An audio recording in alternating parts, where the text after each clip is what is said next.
Calm and quiet, gentle and sensitive, Greyhounds are a very special breed of dog. They were imported into the United States to hunt jackrabbits. Then sadly and tragically, they were forced to race around a track for amusement and money, where to this very day, they suffer and die. In a world where there's so much evil and suffering going on, more and more all the time, and I've seen a lot of it because I've been around a while, it's satisfying to me to be working for a cause that actually ends suffering. GREY2K USA is a national nonprofit greyhound protection organization. I am incredibly proud to have had the opportunity and to continue to have the opportunity to serve as executive director for GREY2K USA. I co-founded GREY2K USA with Carrie Teal, and we both felt a strong commitment to helping dogs. And as we looked around us, we saw dozens of tracks all across the country where dogs were suffering terribly. I think in today's day and age, this is not the kind of activity that our society wants to be promoting, and it should be ended. Greyhounds are confined in small cages. The usual standard cage is 32 inches wide, 44 inches deep, and 34 inches high. That means that a good-sized male greyhound can't raise his head when he stands up in his cage. And they're kept in those cages for 22 hours a day. It's nothing less than industrialized cruelty to greyhounds. It's just no way to treat a dog. And we just couldn't sit still while this cruelty continued.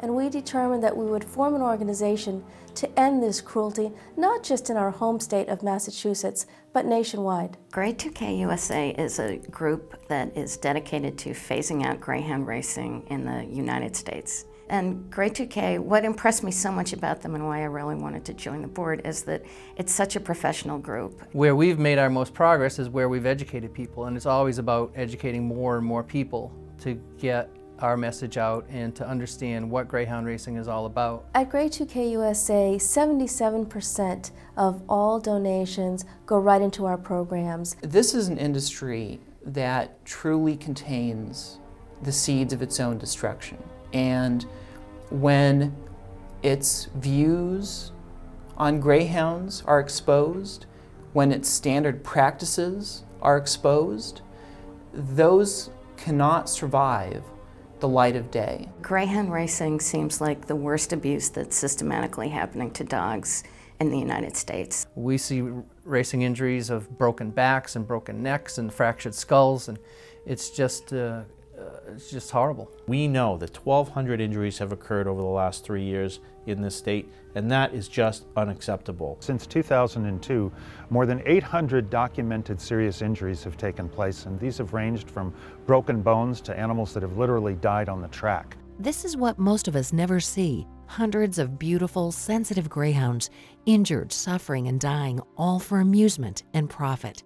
Injuries include cardiac arrest, paralysis, seizures, broken legs, broken necks. These dogs are suffering terribly, and as long as greyhound racing continues, greyhounds will suffer. The injuries that are sustained by these dogs on the track, are very often fatal. I've seen some pictures of the dogs, and they appear to be terribly abused by this industry.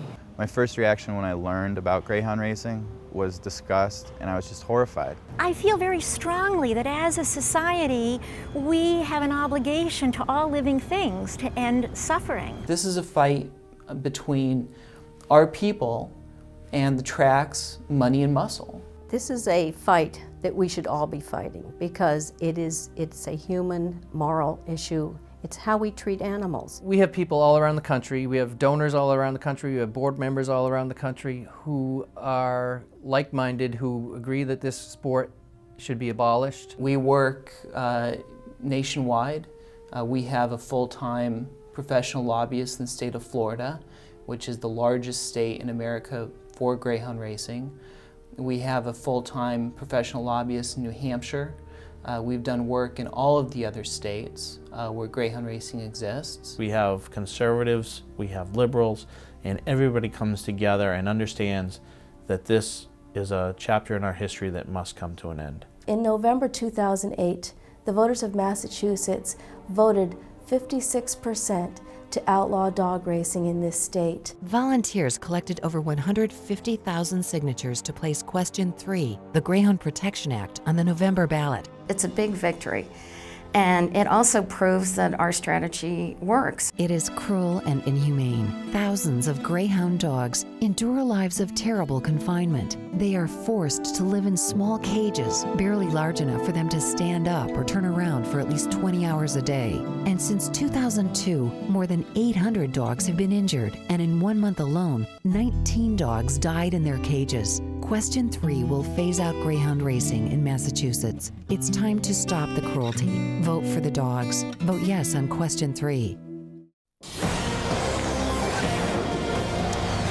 All right, Election Day just 2 days away. Supporters of Question 3 gathering on Boston Common. Question 3 is the Greyhound Protection Act and would phase out Greyhound racing in Massachusetts by the year 2010. Well, today supporters held a rally urging voters in Massachusetts to vote yes. The Committee to Protect Dogs saying that a racing Greyhound is injured every 3 to 4 days in the Bay State. 56% of the voters approved Question 3, which bans Greyhound racing. Greyhound racing will be illegal in Massachusetts. That's really a pivotal point for us because it's the first time that active Greyhound racing has been banned in a state in which it is still operational. We treat each campaign very seriously, almost like a legal case. We assemble the facts, we present the evidence, and then we ask for a vote. We have the skills, we have professional lobbyists, we have attorneys who sit on the board. I think that the more the public knows about this industry, the more appalled they are by the treatment of the dogs. And children, of course, are very sensitive to this. I have 2 small children, and I would not ever bring them to a Greyhound track. I wouldn't do that because it's just not the kind of values that I want to instill upon them. We just don't give up. We keep fighting for the dogs, and we're going to keep fighting until Greyhound racing ends everywhere in this country. Join the fight to end Greyhound racing in America. Visit us at www.GREY2K USA.org.